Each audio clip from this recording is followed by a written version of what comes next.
Hello viewers, আসসালামু আলাইকুম। তোমরা সবাই কেমন আছো কমেন্টে জানিয়ে দিও। আশা করি সবাই ভালো আছো। আজ আমি শুটকি দিয়ে, পাঁচমিশালি শুটকি দিয়ে বেগুন, সিম, তারপর হচ্ছে ফুলকপি, টমেটো দিয়ে অসাধারণ একটা রেসিপি করব। খেলে অবশ্যই ভালো লাগবে, আর এটা রেসিপিটা মুখে লেগে থাকার মতো। তো আমি কিভাবে করব সেটা অবশ্যই তোমাদের মাঝে শেয়ার করব। তো এই যে প্রথমে আমি শুটকিগুলো টেলে নিয়েছি, এরপরে টেলে পানি দিয়ে এটা ভিজিয়ে রেখেছি, আর কড়াইতে তেল, কাঁচামরিচ কুচি, পেঁয়াজ কুচি দিয়ে এখন আমি এটাকে বাদামি কালার করে আনিয়ে নেব। তো বাদামি কালার হয়ে গেছে, প্রায় হয়ে গেছে বাদামি কালার। তো পুরোপুরি বাদামি কালার হলে আমি এটাতে মশলা কষানোর জন্য পানি দিয়ে দেব। পানি দিয়ে তারপরে মশলাটা কষিয়ে দেব। তো বাদামি কালার হয়ে যাওয়ার পর পানি দিয়ে দিলাম। তারপরে হচ্ছে এখন দিয়ে দেব মশলার আইটেমগুলো। তো প্রথমে দিয়ে দিলাম হলুদ গুঁড়ো, তারপরে দিয়ে দিলাম জিরা গুঁড়ো, তারপরে স্বাদ মতো লবণ, তারপর আদা রসুন জিরা বাটা। তো আজ আমি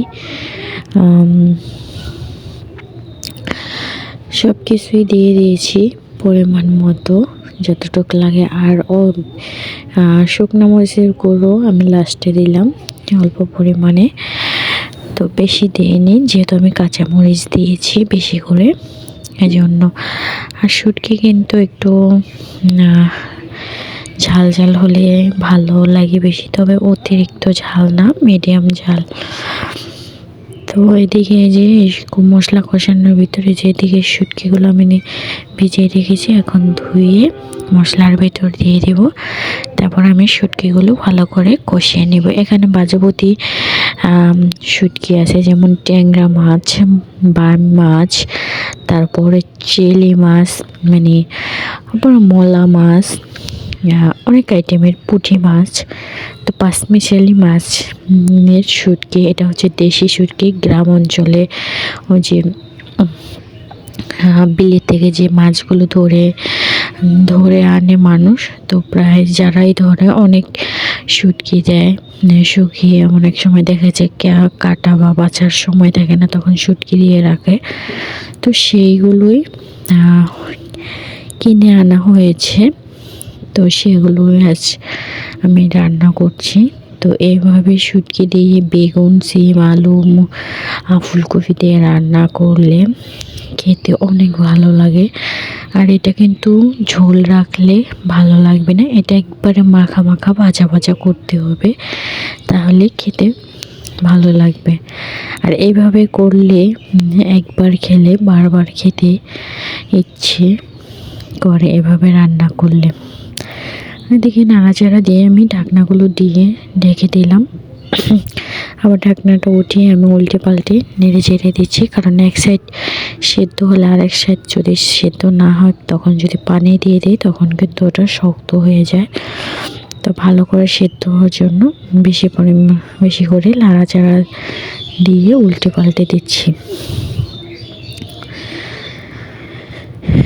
তো প্রায় দেখতেই পাচ্ছ এটা কিন্তু সেদ্ধ হয়ে গেছে কষানোর ভেতরেই। তো আমি এখন ঝোল দিয়ে দিলাম। এই ঝোলের মধ্যে বাকি যে শক্ত মানে আছে সেটাও সেদ্ধ করে নেব। একটু শক্ত শক্ত আছে, সেটাও এই ঝোলের মাধ্যমে সেদ্ধ হয়ে যাবে। তো আমি দেখেছি একটু ঝাল কম হয়েছে, এজন্য উপর দিয়ে তিন চারটা কাঁচামরিচ ভেঙে দিয়ে দিলাম। শুটকির তরকারিতে কিন্তু একেবারে ঝাল ছাড়া খেতে ভালো লাগে না, কিন্তু মিডিয়াম ঝাল তো লাগে। তো আমি নামানোর আগে ধনিয়া পাতা কুচি দিয়ে তারপরে তরকারিটা নামিয়ে নেব। তো ধনিয়া পাতা দিয়ে নাড়াচাড়া করে দিলাম, ধনিয়া পাতাটা সেদ্ধ হয়ে যাবে। এই তো আমার তরকারি ফাইনাল লুক হয়ে যাচ্ছে। ফাইনাল লুক প্রায় হয়ে গেছে। তো এই তো আমার তো শেষের দিকে তরকারিটা আমি বলে নামিয়ে নিব। তো ভিউয়ার্স, আমার রান্নাটা যদি কারো কাছে ভালো লেগে থাকে অবশ্যই কিন্তু আমার চ্যানেলটিকে সাবস্ক্রাইব করে লাইক কমেন্ট করে শেয়ার করে দিবা আর বেল আইকনটি বাজিয়ে দিবা পরবর্তীতে ভিডিও ছাড়লে যাতে তোমরা নতুন নতুন ভিডিওর আপডেট পেতে পারো। আর লাইক কমেন্ট করলে কিন্তু আমাদেরও ইচ্ছা জাগে ভিডিও বানাতে, তো ভালো লাগে, তার মতামতটা জানিয়ে দিবা।